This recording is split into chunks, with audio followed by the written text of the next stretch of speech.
بالکل اسی دن جب 1947 14 اگست کو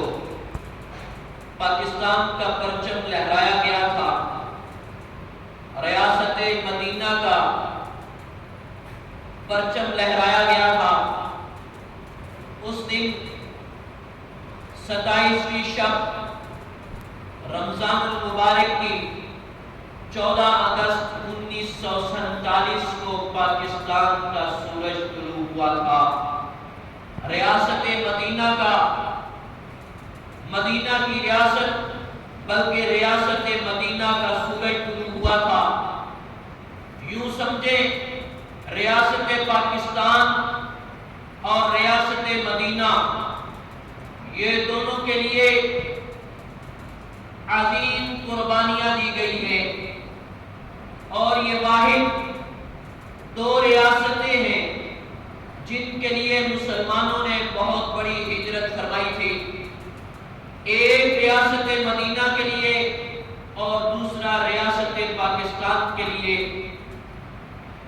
یہ دو ایسی ریاستیں ہیں جن کے لیے مسلمانوں نے بہت بڑی قربانی دی تھی، اور وہاں پر ریاست مدینہ کی کمانڈ حضور نبی کریم علیہ السلام کی ذات گرامی فرما رہی تھی، اور ان کا ساتھ دینے والے صحابہ تھے، اور یہاں پر جو کمانڈ کر رہے تھے ریاست پاکستان کو بنانے کے لیے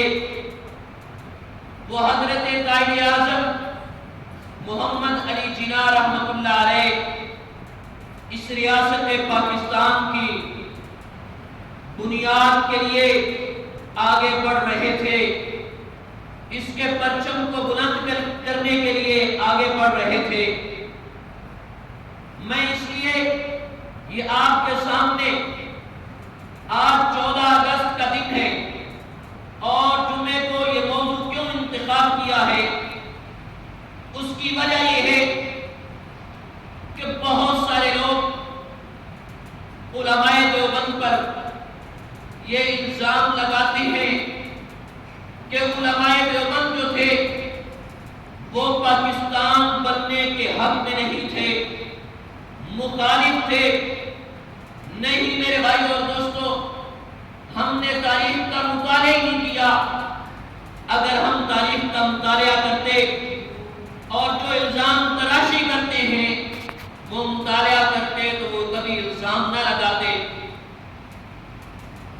1857 میں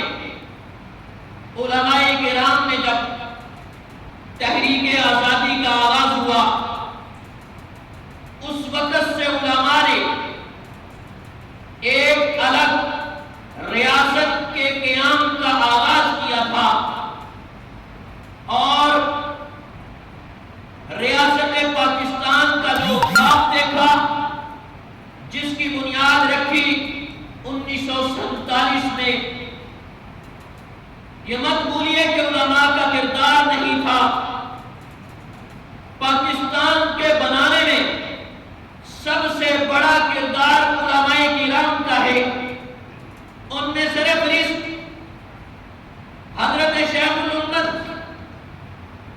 حکیم الامت حضرت مولانا اشرف علی تھانوی رحمۃ اللہ علیہ کا بہت بڑا کردار ہے، اور حضرت قائد اعظم رحمۃ اللہ علیہ نے جو یہ جناح کیپ کے نام سے ایک کیپ ان کی مشہور ہے، وہ عموماً پہنا کرتے تھے، اور شلوار اور قمیض یہ کس نے پہنوائی تھی، یہ کس نے ان کو ترغیب دی تھی؟ یہ حضرت مولانا حکیم الامت اشرف علی تھانوی رحمۃ اللہ علیہ نے ان سے ملاقاتیں کی، علماء کے وفود بھیجے ان کے پاس، اور جب ان کے آپس میں تعلقات قائم ہو گئے، حضرت حکیم الامت رحمۃ اللہ علیہ نے فرمایا، آپ نے اگر کوئی دینی معاملات آپ کے سامنے آئے تو وہ آپ نے ہم سے پوچھنے ہیں،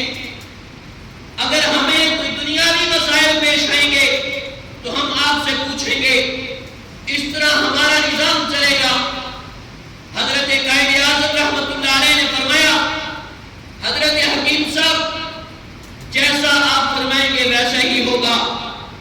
اور اسی طرح 3 علماء ان کے ساتھ اور سیر فرست ہیں، ان کا نام ہے حضرت مولانا شبیر علی تھانوی رحمت اللہ علیہ، اور ایک کا نام ہے حضرت مولانا ظفر احمد عثمانی رحمت اللہ علیہ، اور تیسرے کا نام ہے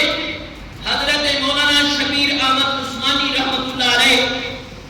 میرے بھائی اور دوستو، یہ وہ کردار ہیں جنہوں نے حضرت قائد اعظم رحمت اللہ علیہ کے جنازے تک حضرت قائد اعظم رحمت اللہ علیہ کا ساتھ دیا ہے۔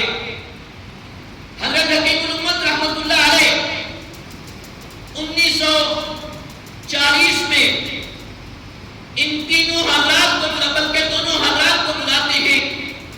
حضرت حکیم الامت رحمت اللہ علیہ کا انتقال کا وقت قریب تھا، فرمایا کہ قائد اعظم کا ساتھ نہیں چھوڑنا ہے، میں آخری وقت میں ہوں، نہ جانے کب میری موت واقع ہو جائے، میں اللہ کو پیارا ہو جاؤں، لیکن آپ دونوں حضرات نے حضرت قائد اعظم رحمت اللہ علیہ کا ساتھ نہیں چھوڑنا۔ اور ساتھ یہ بھی فرمایا، ایک نے میرا جنازہ پڑھانا ہے اور ایک نے قائد اعظم رحمت اللہ علیہ کا جنازہ پڑھانا ہے۔ چنانچہ وصیت کے مطابق حضرت حکیم الامت رحمت اللہ علیہ 1940 میں وفات پا گئے، اور جیسے ہی وفات ہوئی اور جنازہ حضرت مولانا ظفر احمد عثمانی رحمت اللہ علیہ نے پڑھایا، اور اسی طرح جب 1947 میں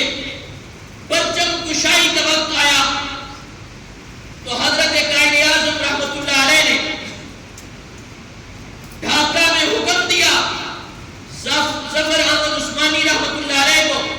کہ آپ نے ڈھاکہ میں پرچم بلند کرنا ہے پاکستان کا، اس سبز ہلالی کا پرچم جو بلند کرنا ہے وہ آپ نے ڈھاکہ میں بلند کرنا ہے۔ اور حضرت قائد اعظم رحمت اللہ علیہ نے یہاں پر جو ہے کراچی کی سرزمین پر حضرت شبیر احمد عثمانی رحمت اللہ علیہ کے ہاتھ میں سبز ہلالی پرچم دیا اور فرمایا کہ آپ نے لہرانا ہے۔ اور صرف یہی بات نہیں، حضرت مولانا